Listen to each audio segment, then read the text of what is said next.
به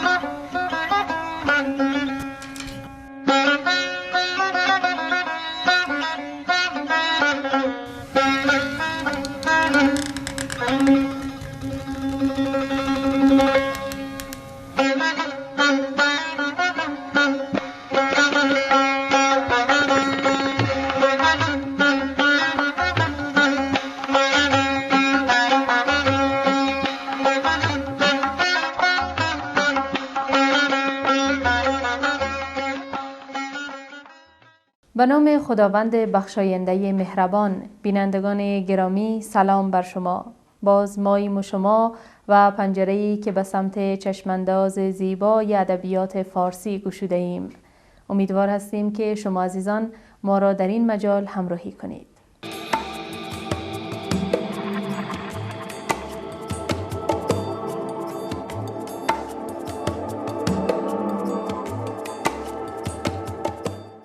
شکایت این دخمه تاریک را به کدامین پنجره خواهم برد، به کدامین امید؟ ای مادران دلسوز روزگار، امشب یال اسب پدرم چون شمشیری بر گردنش ایستاده است و مادرم بر دروازه انتظاری مبهم ایستاده و بر واقعه محزوم فردا چشمه چشمه می گرید. دوستان عزیز، شعر مقاومت یکی از شاخه های ادبیات افغانستان است که دعوت میکنیم همراه با استاد سید ابوطالب مظفری، شاعر و نویسنده معاصر افغانستان باشید و با این شعر بیشتر آشنا شوید.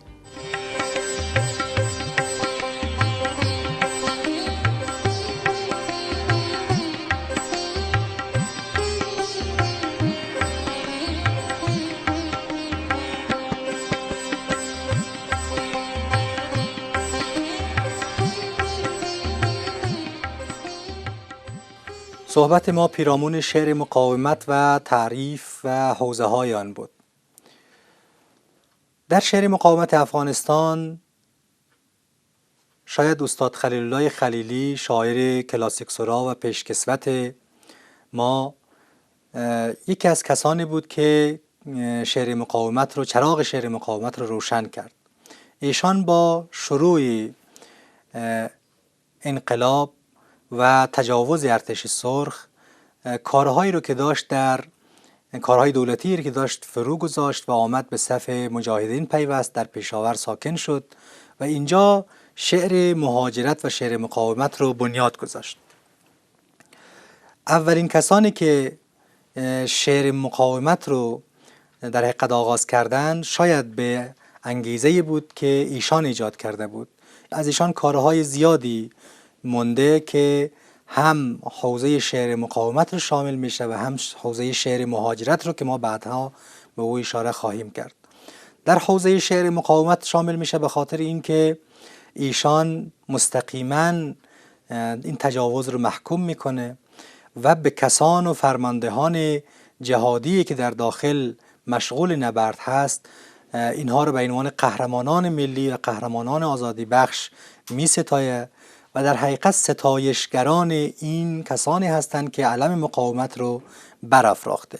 پس بنابراین ما از خلیل الله خلیلی وامدار هستیم شعر مقاومت و آغازگری رو. شعرهایشان معروفه: وطن داری دلیر من، بنازم چشم مستت را، وطن در انتظار بازوی کشورگشای توست، به خاک افکن، به خون تر کن، به بادش ده، به آتش زن، از این بدتر چی می باشد که دشمن در سرای توست. دقیقا ما میبینیم که این شعرها با مضامین شعر مقاومت مرتبط هست، چون در شعر مقاومت دقیقا ما باید چند ویژگی رو مراعات کنیم.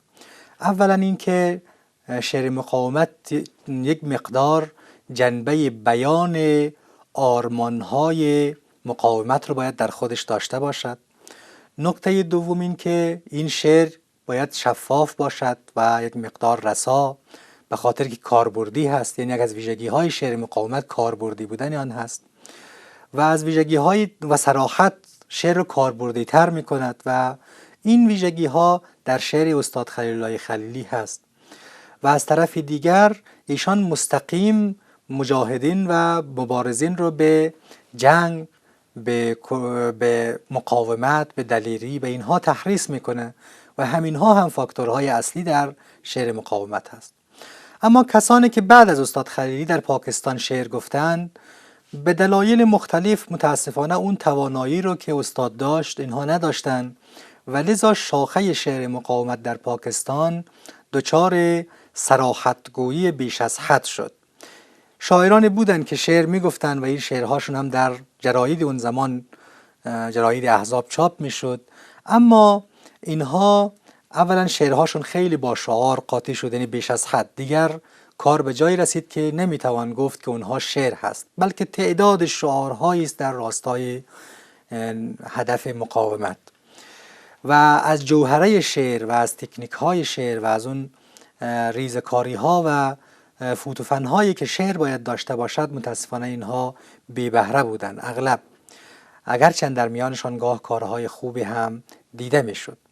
بنابراین جریان شعر مقاومت در پاکستان ولو جریان ساز بود تا حدودی، اما تأثیرگذار نبود. یعنی کسان دیگری رو به پیروی از خودش در اون سامان وانه داشت و خودشون هم در همون چند چهره‌ای که بود محدود مان و اونها هم شعر رو به طور حرفه‌ای دنبال نکردند. احتمالاً هر کدام دنبال مشکلات خودشون رفتن، چون هر کدام صاحب کاری بودن، صاحب وظیفه‌ای بودن، یا حالا جهادی بودن یا غیر جهادی. به هر حال جزء کسانی بودن که شعر حرفه‌ای اصلی اونها نبود. من چند نام از اینها براتون بیان میکنم. کسانی مثل جلال فرهیخته، استاد آینه، وحید مژده، عبدالاحد تارشی، محمد حنیف بلخی، اینها کسانی بودند که در پاکستان شعر میگفتند و اما شعرشون هیچ موقع به مرحله بلوغ سوری دست پیدا نکرد و همونطور که گفتم حرفه‌ای نشد. از جریان پاکستان که بیرون شویم، در داخل افغانستان اما وضع فرق میکرد. در داخل افغانستان برخلاف پاکستان که شعر، فلش شعر گفتن شاعران به سمت سادگی و شعاری شدن بیش از حد پیش میرفت، در داخل افغانستان به خاطر سانسور و به خاطر فشارهای دولت و همینطور به خاطر شاعران حرفه‌ای که اونجا حضور داشتند به سمت مقابل یا جهت مقابل حرکت کرد. یعنی به سمت ابهام و ایهام بیش از حد، به سمت زبان نماد و استعاره، به سمت زبان سمبولیک حتی حرکت کرد و این وضعیتی بود که در شعر آنجا بود. من نمونه شعر از استاد واصف باختری میخوانم که در همین روزگاران سروده شده و حال و هوای مقاومت داره و شما حس میکنید که زبان این شعر چگونه هست و چه ابهامات داره و چه مواد هنری را در خودش نهفته داره. شب از دیار شبیخونیان گذر میکرد، کنار ایوان فانوس کوچکی میسوخت و در هجوم هجایای تازیانه باد زنی به گریه سخن میگفت. از پرنده بی بازگشت جنگل رگبار، پرنده‌ای که از آن اوج جوهر شب غریو برمی داشت. این شعر رو وقتی شما شنیدید، خب شعری بود از لحاظ هنری در اوج، اما از لحاظ شفافیت و از لحاظ صراحت خب مشکل داشت. به خاطر چی؟ به خاطر که این شعر در روزگار سروده شده که مستقیم شاعر نمیتواند سخن بگه، لذا با زبان استعاره و نماد و سمبول و کنایه مجبور است حرف بزند. من این نکته اینجا عرض کنم که این گونه شعرها هم هر چند شاعرانشان شاعران برجسته بودند و شعر هم شعر هنری است، اما در حوزه شعر مقاومت دچار یک مشکل هست و اون این هست که ببینید وقتی شعر مقاومت که از خصوصیاتش صراحت گویی هست و شفاف بودن، به خاطر اینکه مستقیم جبهه دشمن رو نشانه بگیره و مستقیم رزمنده از او تأثیر بگیره، این است که شعری که وقت دچار ابهام بیش از حد هنری شد و دچار استعاره و کنایه مضاعف شد، تأثیر مقاومتی خودش را از دست خواهد داد. به این معنا که می شود این گونه شعرها را حتی رژیم اشغالگر هم به نفع خودش مصادره کنه و اینها رو بر علیه جبهه مقاومت حتی میتونه استفاده کنه. چرا؟ چون دایره تحلیل و تعویل نماد و استعاره بازه. شما هم میتوانید از این شعر به نفع خود استفاده کنید و دشمن شما هم حتی میتواند از این شعر به نفع خود استفاده کنه. به هر حال هر کدامی از این دو حوزه برجستگی هایی داشت و متاسفانه افتهایی در حوزه شعر مقاومت، البته صراحت گویی و شعار زدگی بیش از حد شعر در پاکستان و همینطور پیچیدگویی و نمادگرایی بیش از حد در شعر داخل، که البته در شعر شاعران داخل همه این گونه یکسان نبودند. کسانی بودند مثل قهار آسی که شعرش شفافتر و روشنتر است و نمودی بیشتری از مقاومت و پایداری داره. در برنامه دیگر از حوزه دیگر این شعر در ایران خدمت شما صحبت خواهیم.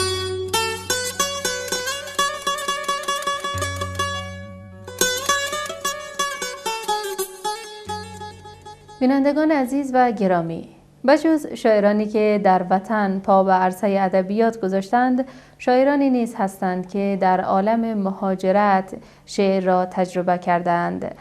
با شاعران جوان مهاجر یکی از بخش‌های برنامه بوی جوی مولیان است.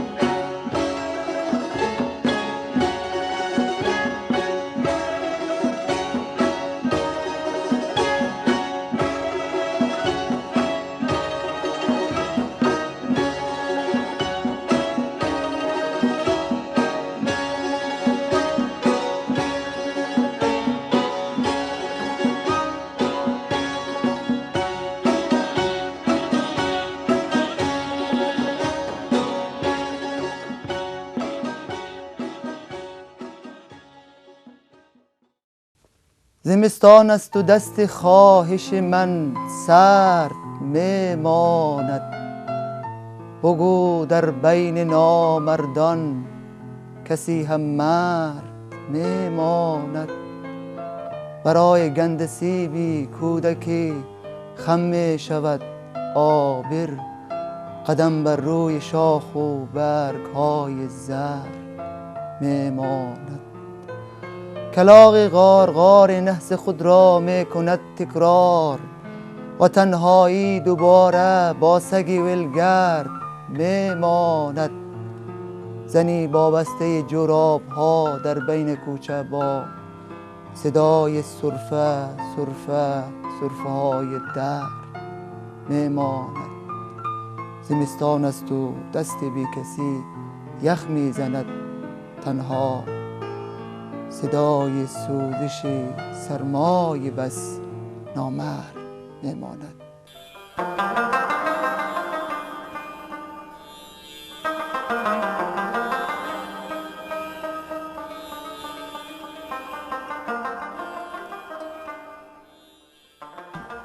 سید علیرضا جعفری هستم.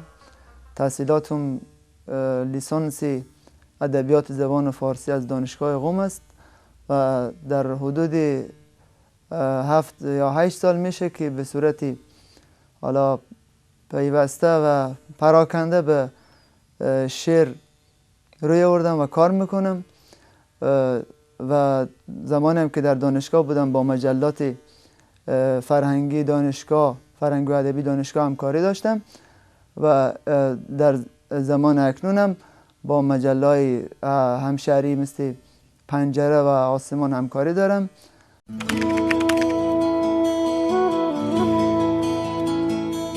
این که شاعران به چه علت بیشتر به غم میپردازند و کمتر در شعرشان ما شادی میبینیم، دلیلش این استش که اون چیزی که سبب میشه شاعر شعر بگه و انگیزش رو بالا بره و اون غلیان شعر رو در وجودش جاری کنه و ساری کنه، غم و اندوه هستش. و بخصوص برای شاعران مهاجرت غم و غربت و نوستالژی که در وجودشان هست سبب میشه که اینها به غم و اندوه روی بیارن و شعرشان شعر غمناک بشه تا نسبت به اینکه شعرشان شعری شادی آور و طربناک باشه. بعد همونطور که سهراب سپهری میگه دل خوش سیری چند، در این زمانه اون چیزی که ما میبینیم در اطراف ما بیشتر غم و اندوه است تا شادی، و بخصوص برای مهاجرین در ایران و کشورهای دیگر غم و اندوه بیشتر از شادی است.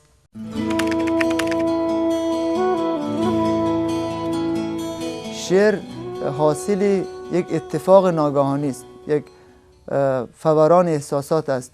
حالا میتواند او شاعر در خیابان راه برد ناگهان شعر به سراغش بیاد، و یا نه در خانه نشسته باشد و شعر به سراغش بیاد. ولی اون چیزی که در شعر مهم استش و شعر رو شعر میکنه این استش که شعر به صورت خودجوش به ذهن شاعر و بر زبان شاعر بیاد و شاعر اون رو بگد.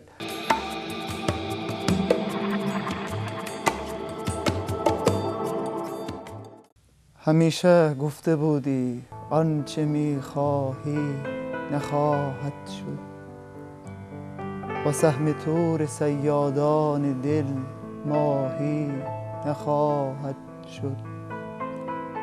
تو را نیلوفرانه در دل مرداب ها دیدم، که رودی سمت اقیانوس ها راهی نخواهد شد. کبوتر با کبوتر باز با باز است میدانم، کبوترهای دست آموز ما چاهی نخواهد شد. دلم میگیرد از وقتی که فهمیده است پیش تو به قدر ارزش یک سکه شاهی نخواهد شد. تمام عکس های یادگاری به تو میپوسد، مگیر عکاس به او عکس دلخواهی نخواهد شد. شبیه بادها آوارم هر سو، ولی خورشید حریف ابرهای گریم گاهی نخواهد شد. پلنگ شعر در اندیشت ای ما میگویی بخواهم ما همیشه، آنچه میخواهی نخواهد شد.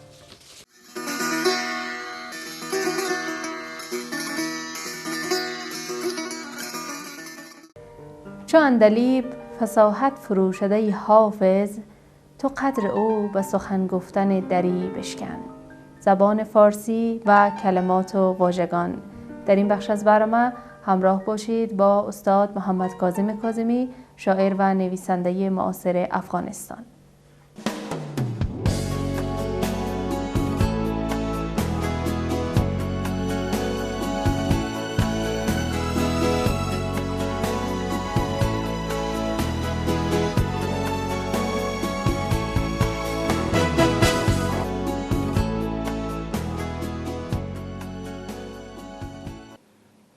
مساله یکی از کلماتی است که بسیار در زبان ما رایج هست و معمولا ما این نادرست به کار میبریم و در بعضی مواقع چیزی که واقعا مساله نیست مساله مینامیم. شما این کلمه را شاید در صورتهای مختلف شنیده باشین. مثلا فرض میکنیم که سامانبازی مساله‌ای، گودی مساله‌ای، وسایل مساله‌ای، در این حال مساله دیگ یا مساله ساختمان. این بحث پیش میاد که کلمه مساله از کجا آمده که چندین چیز مختلف را ما مساله مینامیم. مساله دیگ را هم مساله میگیم، ظروف پلاستیکی را هم مساله میگیم و امثال اینا. اما اصل کلمه مساله در واقع مصالح بوده به معنی مواد و این کلمه عربی است. خب طبیعتا مواد داره که برای ساختمان استفاده میشده مصالح ساختمانی میگفتن و امروز مصالح ساختمانی در ایران به همین معنی رایج است. مثلا میگن مصالح فروشی و منظورشون مشخصا مصالح ساختمانی است. در این حال موادی که به داخل دیگ انداخته میشده برای خوشبو کردن، معطر کردن غذا او را میگفتن مصالح دیگ. یعنی موادی که به داخل دیگ انداخته میشه، مثل مرچ و نمک و امثال اینا. و بعداً به مرور زمان این کلمه مصالح تغییر شکل داده در زبان مردم به صورت مصالح، که خب یک عیب هست تا حدودی، و ای که مصالح رو به صورت مصالح به کار ببریم تا حدودی از اصالت و ویژگی اصیل این کلمه ما کاستیم. منتها در عین حال اتفاقی دیگری هم افتاده و او بوده که چون مصالح به معنی مواد بوده و این مواد پلاستیکی و امثال اینا وقتی که وارد شده به عنوان مواد شناخته می شده، کم کم کلمه مصالح برای پلاستیک هم به کار رفته و او هم به صورت مصالح، و این است که ما بسیار وقتا پلاستیک را هم مصالح میگیم. خب یک ایرادی داره و عیبی، به خاطری که یک کلمه واحد به چندین جا استفاده میشه، در حالی که در یک زبان بهتر این هست که برای هر پدیده یک نام مشخص داشته باشیم. یعنی وقتی ما مساله دیگر مساله میگیم، دیگه مسائل پلاستیکی رو مساله نگیم. خب چی بگیم؟ در اینجا شاید بحثی پیش بیاد که ما میخوایم که کلمه بیگانه به کار نبریم، پلاستیک به کار نبریم، ولی به نظر من در اینجا ضرورتی نیست که ما از کلمه بیگانه مثل پلاستیک پرهیز بکنیم. چرا؟ چون خود پلاستیک یک محصول صنعتی جدید هست، در قدیم در جامعه ما، در منطقه ما وجود نداشته، بلکه در کل دنیا وجود نداشته. پلاستیک از محصولاتی است که از نفت گرفته شده و تقریبا سابقه حدود 100 ساله‌ای داره، یعنی یک محصول جدید هست و این را هم غالبا اروپایی‌ها ساختن و وارد تمام کشورهای دیگر کردن.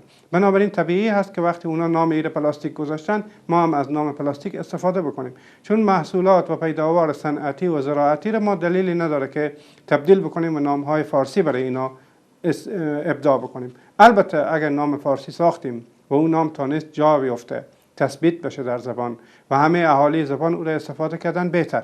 منتها در صورتی که استفاده نکردن، همون نام اصلی او کاملا طبیعی است. بنابراین بسیار طبیعی هست که ما او چیزی که به نام مصالح پلاستیک هست در واقع ما به نام مصالح میشناسیم به همون نام پلاستیک بگیم. منتها این در نظر داشته باشیم که باز بعضی از مردم به غلط این فلاستیک میگن و این ایراد داره. این حرف تبدیل حرف پ و ف در زبان بسیار اتفاق میفته. مثلا در قدیم هم کلمه پیل بوده که بعداً به فیل تبدیل شده. منتها در صورتی که ضرورتی باشه و کلمه تثبیت شده باشه به این صورت ما این کار میکنیم، وگرنه به صورت عادی و هم یک کلمه انگلیسی را که پلاستیک هست ما بیایم فلاستیک بگیم هم درست نیست. پس بهتر این هست که ما کلمه پلاستیک را برای اجناس پلاستیکی استفاده بکنیم و از این پرهیزی هم نداشته باشیم، به خاطری که خود این اجناس محصولات جهان غرب است به کشور ما آمده. و کلمه مصالح را هم تا حدی که امکان داره به صورت درست و به کار ببریم. اگر هم در گفتار این امکان نداره و ما نمیتونیم همیشه به یک آشپز هم بگیم مصالح با او صورت تلفظ عربی غلیظ و بگیم مصالح به دیگ بیاندازیم، شاید اصلا متوجه نشه که منظور ما چی هست.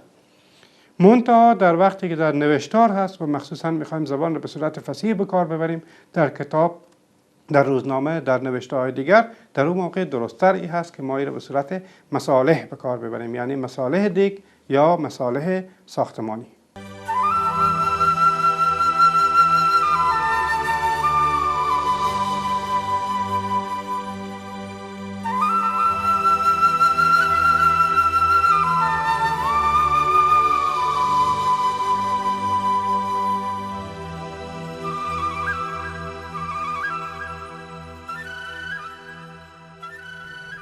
هر آغازی پایانی دارد و هر سلامی خداحافظی. فرصت ما به پایان رسیده است. تا درودی دیگر، بدرود.